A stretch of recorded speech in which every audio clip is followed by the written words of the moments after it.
Let's talk about being addicted to the hormones of stress because some people in the comments are addicted to the cynicism and the cortisol release that they get whenever they talk about this, whenever they say things like this.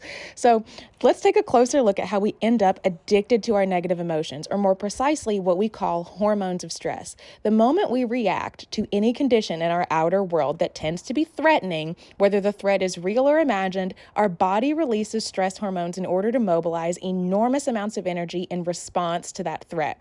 When this occurs, the body moves out of balance. That's exactly what stress is.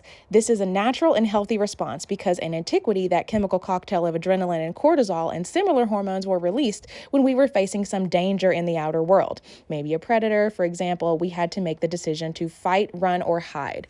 But now, when we're in survival mode, we automatically become materialists, defining reality with our senses. But what can we see, hear, smell, fear, and taste? We also narrow our focus and put all our attention on matter, on our bodies existing in a particular space and time. The hormones of stress cause us to give all our attention to the outer world because that's where the danger lurks. But in modern times, that's no longer the case. After just one phone call or email or one video on TikTok that elicits a strong emotional reaction such as anger, frustration, fear, anxiety, sadness, guilt, suffering, or shame, we turn on the primitive fight or flight nervous system. The same chemistry automatically stays switched on because the external threat never seems to go away. So some of you are literally addicted to being triggered on this app. You seek out videos just to say things like this, when it's scientific fact and it's proven that chronic stress will kill you.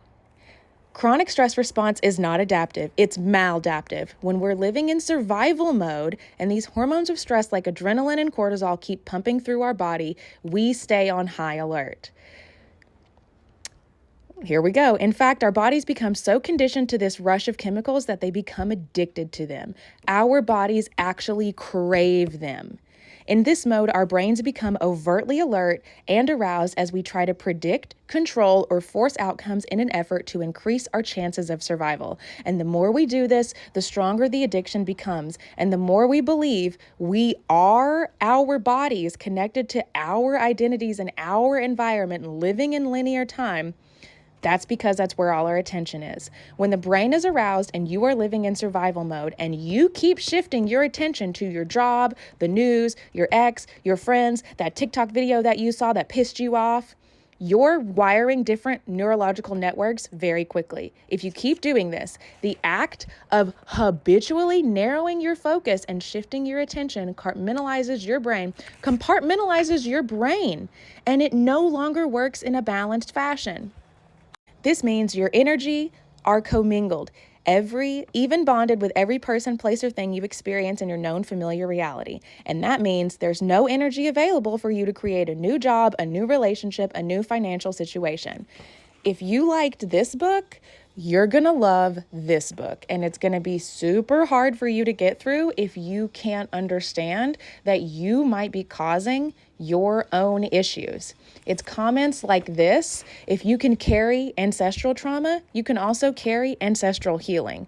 And that is much better than focusing on the past and staying addicted to the emotions of stress.